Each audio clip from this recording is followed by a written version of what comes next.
we realized that in order to support contemporary art, you've got to have the most incredibly diverse methods of revenue. And we wanted to make sure that we could pay artists a stipend to do an exhibition while at the same time trying to sell the work.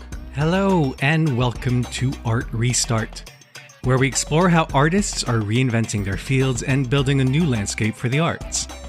I'm Pier Carlo Talenti, the producer and editor of this podcast, a production of the Thomas S. Keenan Institute for the Arts at the University of North Carolina School of the Arts. In this episode, we'll be speaking with visual artists Leyden Rodriguez-Casanova and Francis Trombly, who are the co-founders and co-directors of Dimensions Variable, a nonprofit gallery in Miami, Florida. Back in 2009, while expecting their first child, Leyden and Francis had an idea. They had published a couple issues of their visuals-only blog titled Dimensions Variable.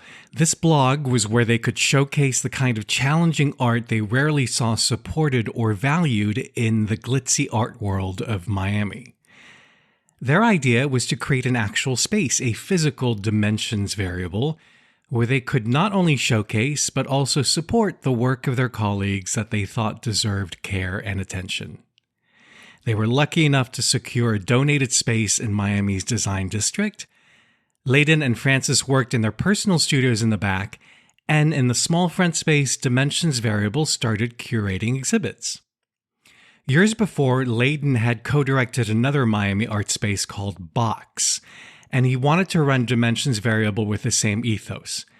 Dimensions Variable would support great art and artists without placing the demands of the market ahead of the artist's needs or aspirations. Since its founding, Dimensions Variable has had to relocate several times for reasons beyond their control due to the increasingly treacherous real estate market in Miami. Since 2019, though, they have operated out of their largest space yet, comprising 4,500 square feet in Miami's Little River, Little Haiti neighborhood. The same year, they also registered as a nonprofit organization. Since then, they have continued to support a wide range of artists with residencies, exhibits, and since DV is also a gallery, sales, of course. I started by asking Francis and Leyden to explain what particular needs in 2009 Miami's art scene they were hoping to address through their new venture. Francis starts us off. What was going on in 2009, for us, and even prior to that, we would be out and about looking at works within our community. And I guess we always felt like we wanted something more. We would go visit other communities, and we were craving to see work that we were interested in. And what was very much relevant here was a lot of we were always seeing a lot of colorful works were mostly paintings, or they were sparkly, or it was market driven. Which is not surprising to me because I know the Miami art market through what I read about Art Basel. There's so much money to be made there. So I understand that the market has such an outsized importance there. So you were trying to create a venue for artists who were living in the community who didn't necessarily fit that mold? Exactly. I mean, it had started, we didn't have any money. We have this space. We ended up later on kind of partnering with an organization here and there to help us support artists from out of town. But for the most part, it was local. It was works that were not so market friendly, but that were inspiring to us. And were you also creating, I have to talk about money, creating a stream of income for yourself and your new family? Was this a new way of adapting to your growing situation? Not Yes. so much. I mean, Francis says yes, you're saying but no. Yeah. we were, I don't know how you're saying yes to that question, because really, for the first couple of years, the invitations were just, inviting, artists to come to Miami, and we would be able to potentially work with local institutions and be able to get them into a residency or certain things of that nature. And a lot of artists oftentimes were very interested in just coming to Miami and working on a project. And I think it was 2 or 3 years until we got some funding. Wow. So it was just opening up the doors. It was a pure act of generosity just because you happened to get a donated space. Yeah, I mean, we had a space and we wanted to share it, and it was just like, do you want to come to Miami and work on a project? We don't have any money. When we agreed just to do this, Leyden was very firm. He was like, if I'm going to do this, I'm going to do it right. And that's what he said this whole time. And what did that mean, Leyden? What did doing it right mean? You know, a lot of artist projects have this reputation of, there's this temporary nature in which everybody expects them to just kind of be around for a little bit, and then, artists aren't, business isn't their forte. So of course it was going to close down. And so I was just kind of like, well, if I'm going to do this, I want to, do it seriously. And unlike Box was very like hyper independent. And so we paid for everything that had to do with the rent and the projects there out of our own pockets because we didn't want any kind of outside influence, whether it was building a board or applying for grants and becoming a 501c3 and any of these things. We wanted to just have absolute control. But in this case, I was like, I want to do it for real and I'm not going to pay for it. So it was like, we need to kind of make sure that we begin to set up the mechanisms for this to become more serious over time. And so how long would you say it took for you to set up those mechanisms? Francis, 2011, right? That the night grant came in? Yeah. What are you asking me? We were approached by Dennis Scholl, who we knew, and, we had a relationship with him, and he had just taken on a role at night to be the Night Arts Challenge cultural director. He was out there looking at what was going on in the city and what needed to potentially have funding. And so he came to some of our events and said, you guys should apply. Can one of you describe within those first 2 years, like a project that you felt particularly passionate about that couldn't have really come about without DV's support? I think Francis, which one? I mean, Catalina Jaramillo is a special exhibition for me. Is that the one you're talking about, Leyden? Yeah. How was it special? Well, as we were, trying to, I guess, figure out our way with this space and the projects, I was getting friends would, they were like, hey, I'd love to put together an exhibition. And I would always be like, yeah, just send me a little paragraph or something. And a friend of mine, her name is Catalina, and she sent me this proposal. And we read it, and it was her mother had passed away recently, and she wanted to do this project about her mom dying. But she's like in my studio chatting with me about how this would be such a meaningful thing for her. She sent me all these beautiful emails and a little drawing of the concept of the show. And I was like, well, Leyden, we have to give her the opportunity to have this exhibition so she can go through this process. And he and I were kind of like butting heads a little bit because he was like, oh my God, like she's going to talk about like death and dying. And, we were really young. It's just kind of an intense subject, and it could very easily go in a direction that could be possibly very literal or something or sentimental, or heavy. And it turned out to be, I mean, I can't even explain it.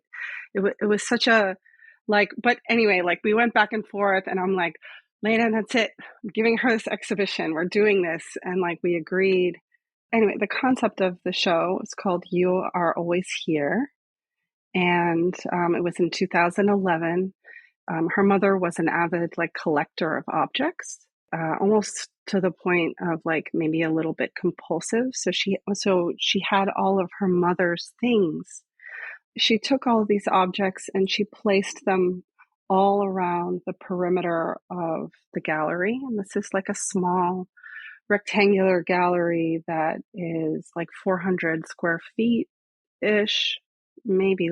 I don't remember the square footage, but it was small, and so she had this maybe foot in depth, and very carefully went through all of her mother's things, from puzzles to hairbrushes to purses, and she just placed them all around this. So she had this beautiful layout, like all in the perimeter. And at the end of the exhibition, she had an event where she gave all of those objects that were her mother's away into the community. Oh. So it was very touching and, yeah, a little sentimental, but visually very elegant, and a very special exhibition. And to this day, I still have her mother's hairbrushes in my bathroom. Oh, you got the All this time, hairbrushes. I have her Beautiful. hairbrushes. Yeah.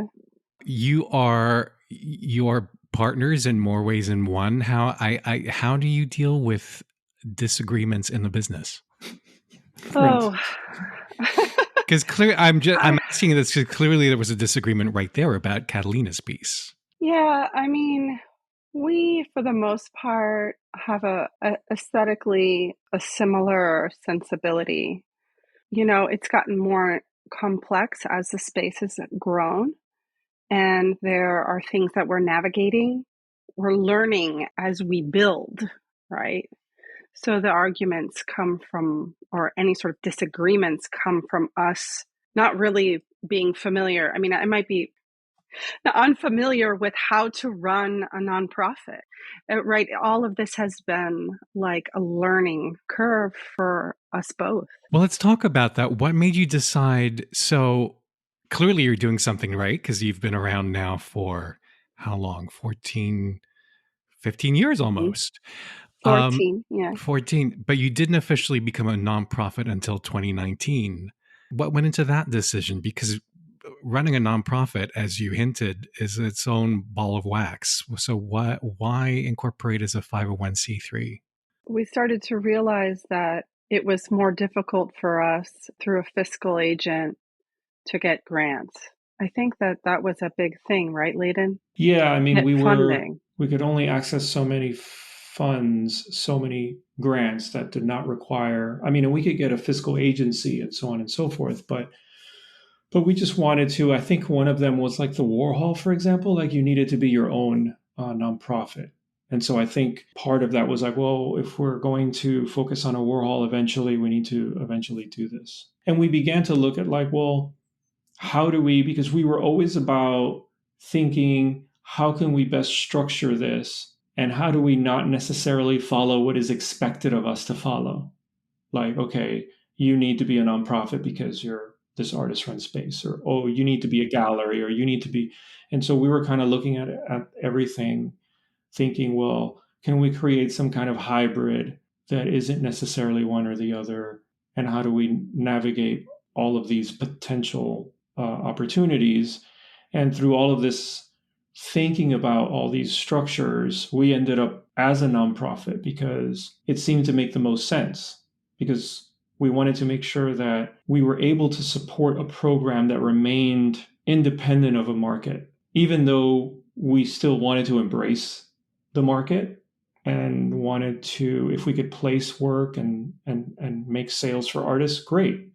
But we didn't want that to be the sole direction. So is that what you're referring to? And you said kind of a hybrid model in that you're a nonprofit, you offer support to artists, but you also operate as a gallery? Exactly. I so see. we wanted to function, sort of in between as a hybrid, because we realized that in order to support contemporary art, you've got to have the most incredibly diverse methods of revenue.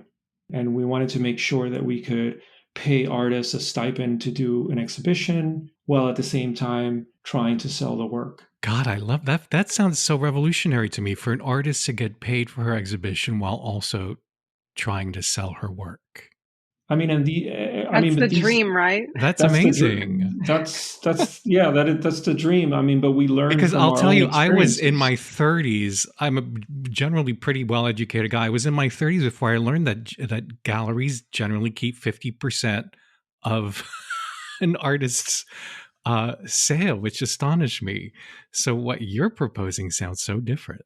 Yeah, I mean, and we had learned from our own experiences. We were working with emerging galleries because we were also emerging artists. And I remember working on a solo show, going into debt. I think it was one of the shows that I did. I think it was $10,000 in debt making this show. And Making the show at a gallery, you mean? yeah, at Yes, a gallery. Right. yes. And of course you're already in this debt and you're hoping, okay, I hope that something sells. And oftentimes the kind of work that we were interested in making was challenging work. And so the potential of a sale would have to be, an institutional sale or a collector that really, had the capability to house a work, or a visionary collector that really was interested in the kind of stuff that we were looking at. And so it was really difficult to make that work. So I think all those lessons learned was why we kind of were like, okay, we have to kind of try to figure this out. We were also in a new economy too. Technology was like affecting so many industries and making so many changes. So we had musicians that were like changing the way that they funded their albums, and we had, entire industries being completely turned upside down. And so it was like, why isn't anyone in the arts thinking more and more about how do we change the finances of it? How do we change the way that it works? And If somebody wanted to copy your model or use it as an inspiration whatever community they were living in, given the many lessons you've learned, what are a couple of the most crucial ones? I think the move to becoming a nonprofit might have been something that we would have done earlier. I think in certain conversations there were voices who were advising us that, well, maybe you don't need to do that because you guys are artists and you need to focus on your work. And also, when you incorporate as a nonprofit, you do lose some control, right? Yeah, yeah, you do. And so that was something that we navigated for a little while. But I think it can open up, a lot of doors, because the way that we always looked at it was not that we were getting into this to be this profitable business. We were getting into this as a service to art and artists. Right. If that meant that we were paying ourselves a modest salary, I mean, there's no reason why someone working in nonprofit can't make a decent or a good living. Right. Well, And so I think that, yeah, no, I was going to say, so one of those, pitfalls or one of those mistakes early on is that we wanted that give back, but we hadn't really, or at least until recently, been looking at the nonprofit as an actual business for it to make money. Because the only way for us to actually give back is to actually have the funding. So it yeah. needs to be a business. And originally, when we were starting, we didn't have the understanding of that mindset. So you were not incorporating your own financial needs in the picture, No, right? no, No, Which is no. very common, right? which is a mistake Yes. Well, all over these years. I But would interject and say that the financial compensation, or the compensation that we always made sure that was in the project, was that our studios were always a part of the project. Oh, okay. And so we've been invited before into spaces that would be donated to us, but there wasn't enough room for our studios. And so we would decline, because the way that we had structured it early on was that our compensation was that our studios were there. So in a sense, we were getting compensated by other means through Right. the use of the space, but also we were getting compensated by the relationships, the exposure, the people that were coming through, the people we were meeting. So that was always worked into the project. But recently, we've gone beyond that, where you kind of hit a threshold where you're like, well, we're putting so much time into the project at this point that that model of compensation of space and exposure only goes to a point before you have to cap the amount of time that you're putting into the project. Because the more complex it gets, the more you have to. And so now is when we've been working into the project where we have to begin to look at financial compensation as well, because everyone has bills to pay and everyone has to be paid for their time. And we're not only paying artists, but we have to pay a team of people to make sure that the project continues. So that's an important component now. And particularly when you begin to plan the future of the project, because if you don't have compensation for a team in place, you can't at a future date decide that you're going to bring in a new director or bring in someone if those things are not in place. And finally, I'd love to know, as you look at ahead at 2024, what's happening at Dimensions Variable that you're particularly looking forward to? Francis? Are you sure you want me to answer that? Oh, this sounds juicy. What's going on? Well, I mean, we're excited about a couple of things aside from, there's some exhibitions that were sort of bubbling, but we're excited about the new artists that have come on board to rent the studios, because we recently made a shift in a little bit of our structure because of the volatility of Miami real estate and all the challenges that we're facing in this rapidly growing city. And so, we have opened up more studios in our building, and we've made some shifts to the galleries. Unfortunately, the studios became more expensive, which was something that we didn't want to do, and that I held off as much as possible. But Francis was like shaking me, telling me that we needed to make some changes. Is that what you were referring to, Francis, when you said, "Are you sure you want me to answer this?" But well, go ahead. No, Leyden. this is fascinating because it's about running a business and market demands. Yeah, I mean, Yes, but so we had to tell. Go ahead, Francis. I'm just going to say that, we had told a lot of artists that were coming through Dimensions Variable. We said, hey, the payment that you're paying is only for utilities. These studios are this way because this is how we believe they should be. But we can only do this as long as we can keep them, as long as we can raise the funds to do this. And we were, hoping that collectively we could all work our networks to be able to do that. But unfortunately, Miami has been growing rapidly, and it's just been, kind of intense. But Francis, you were going to add to that? no, I think you pretty much summed it up. I mean, we've been. But it sounds like it was a difficult conversation because, in a way, you did have to adjust your guiding ethos a little bit because of the market, right? Yeah. We had to, make another one of those decisions of we have to adapt to a market, and the building owner has certain things that he needs to take care of, and I do my best to mitigate that.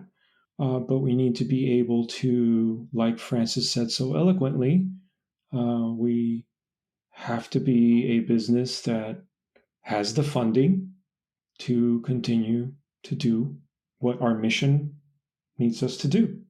But even our funders, even our funders, whether it's the county, the state, federal, or foundations, if they don't see that you're making other revenue, they're going to not feel very comfortable in continuing to fund you.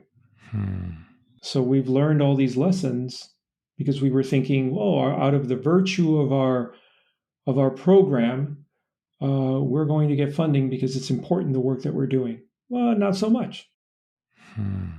Yeah, they've created a little bit of a catch-22 for you, right? And other nonprofits. Would it ever be feasible in your planning to own your own building? That's been on the table for a while now. Yeah, we've looked to that, and we would love that, and it would help. It would help tremendously, but it's complicated. I mean, that was a conversation that we wanted to have with one of our biggest supporters, the Knight Foundation. We were really looking at the numbers and saying, I know you guys want to support, us being around, and you want to support us being successful. The ultimate way that we could do that is if we bought a building and technically rent-controlled ourselves for the next 30 years. But for some reason... You never hear about funders funding building purchases. And it's beyond us, the amount of money that's just being thrown out the window. And arts organizations are not being given... Why do you think that is? I'm not sure. And we have two examples in the city of Miami that are the most incredible examples of what happens when an organization buys real estate. One of those examples is Ulite Arts, formerly known as Art Center South Florida. And in the 1980s, they bought 2 buildings on Lincoln Road, turned them into studios, did their thing for the next 30 years. Not too long ago, they sold one of them and instantly became the institution in South Florida with the greatest endowment. That's one example. The other example is Bakehouse, which has been around again since the 80s, and they have now, I don't know how many studios. They're one of the biggest studio providers in South Florida. But they own their building and they're able to do all kinds of different things. But one of those things is that they're not getting priced out in terms of rent for their building. So we've had this conversation with Michael Spring, who is now gone, but was the director of Miami-Dade Art in Public Places. And when we asked him, why aren't there, more grants like this? And he said that they're having those conversations, but at the county and state level, they're really long conversations to have. But it's beyond Francis and myself that since the 80s, there hasn't been a conversation about that. Dear listener, do you know why funders don't donate real estate to their favorite arts nonprofits? Organizations are scrambling to shore up their endowments with all sorts of assets, but as my guest pointed out, a real estate donation not only serves as a rapidly appreciating endowment of sorts, but also allows the organization to rent control itself, to manage its own expenses.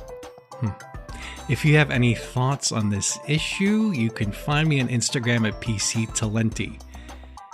Would you like to hear more from artists about how they manage their businesses? Let me know. Our theme music is by Shanghai Restoration Project. I'm Piercarlo Talenti, and on behalf of the Thomas S. Keenan Institute for the Arts, thanks for listening.